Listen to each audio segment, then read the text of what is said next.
further ado, I'd like to welcome you to black holes, the power by gravity.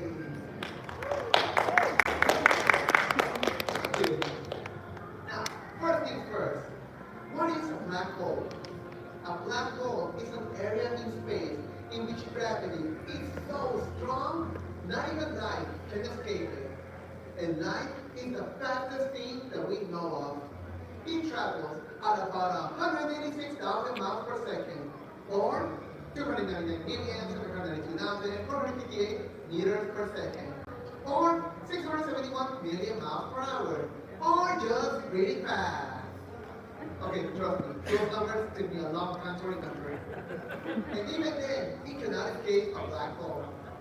Now, black holes are created whenever a massive star dies and its core collapses in on itself, creating a point so dense and powerful that it challenges the laws of physics. Now, a black hole isn't technically a hole. It doesn't even have a surface to it. It is more like a single point in space called a singularity, which you can find here at the center. This is where the core of the massive star collapsed in on itself. Now, to understand this process, we need to look at the end of a massive star's life. For this, we're going to use the example of Antares, a star located about 554 light years away from us. That star is about 16 times the mass of our sun, and about 680 times as large. So, if this is our sun, then this is what Antares would look like next to it. It is gigantic. Now, Antares, just like every other star, is made up of the same two elements, hydrogen and helium. Now, in its core, it's going to combine these two elements to create even heavier elements to use as fuel. Now, Antares is about 11 million years old, way younger than the 4 billion-year-old sun. However, because it's so big, it's losing hydrogen much faster than our sun will. Because of this, it's going to start using helium as its next source. And after that, it will use the other elements it created, such as carbon, then oxygen, then neon, all the way until it starts producing iron as fuel. Once this happens, the nuclear fusion process in its core will come to a stop. At that point, the gravity is too much for the core to handle, and the core, instead of exploding, it will implode into itself, and the outer layers will then explode into a dazzling supernova. This is the end of a massive star's life, and the beginning of a supermassive black hole.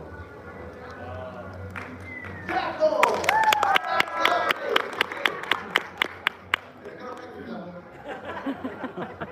Now, the law of conservation of matter states that matter cannot be created nor destroyed.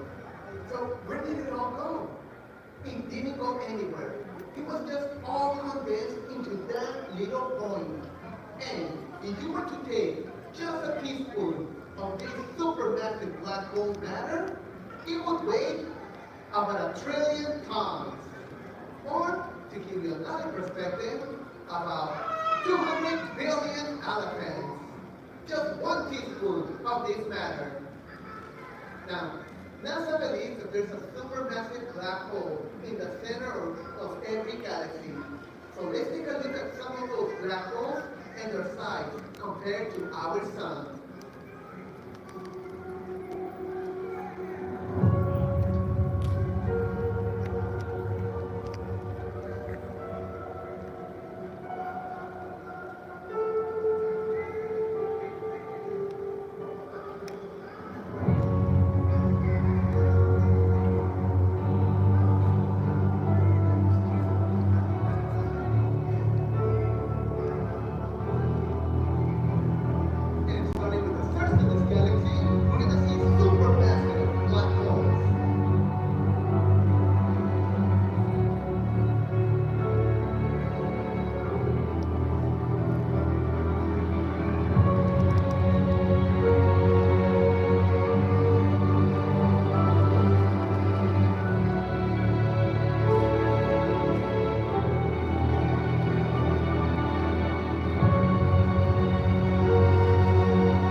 There's one day, the biggest black hole that we were able to discover.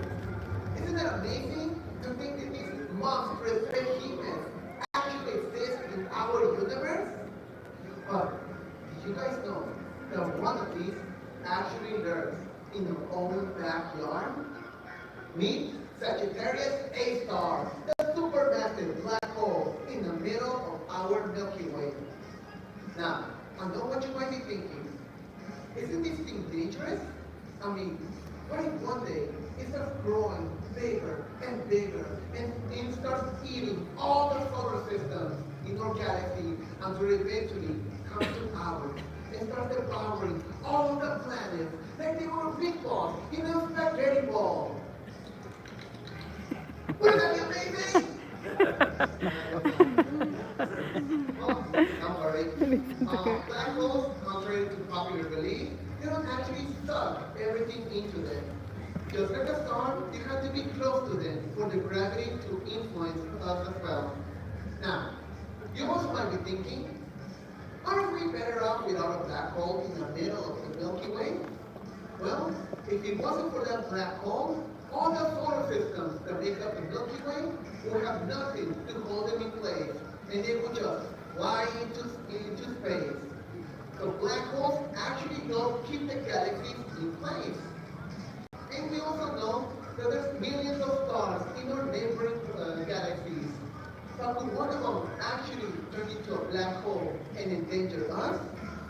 Well, not exactly, because for a black hole to endanger us, it has to be inside our solar system. Kind of like between Jupiter or Saturn, right around there.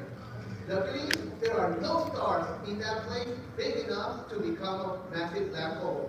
So don't worry, we're safe for now. Now, we also have seen artistic renderings of black holes.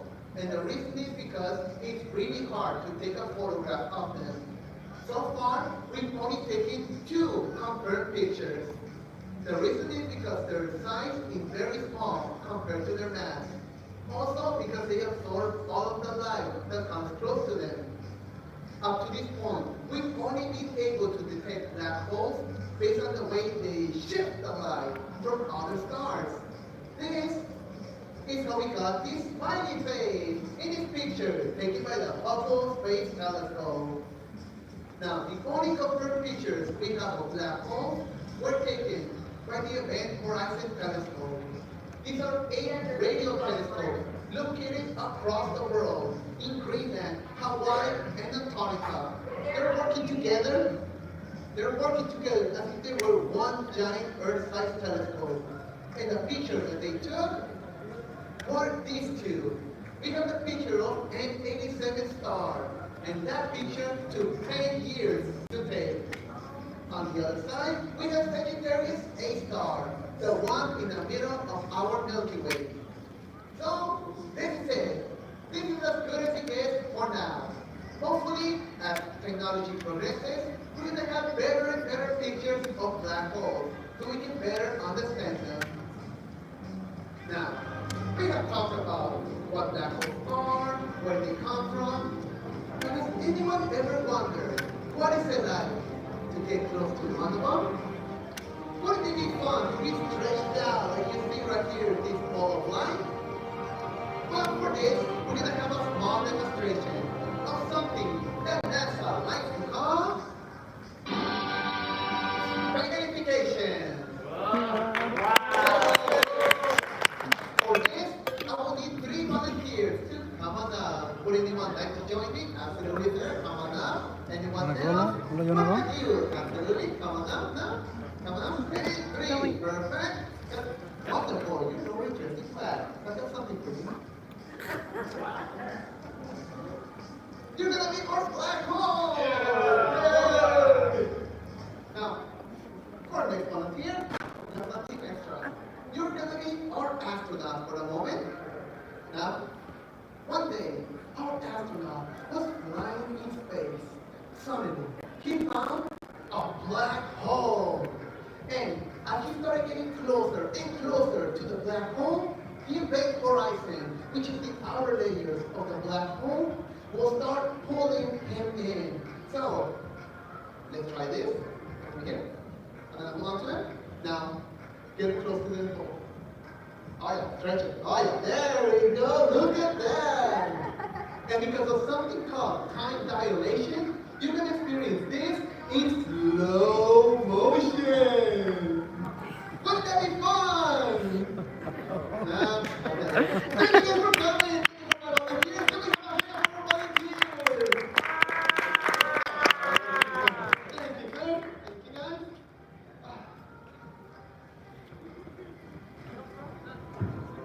As you guys can see, black holes are an amazing wonder.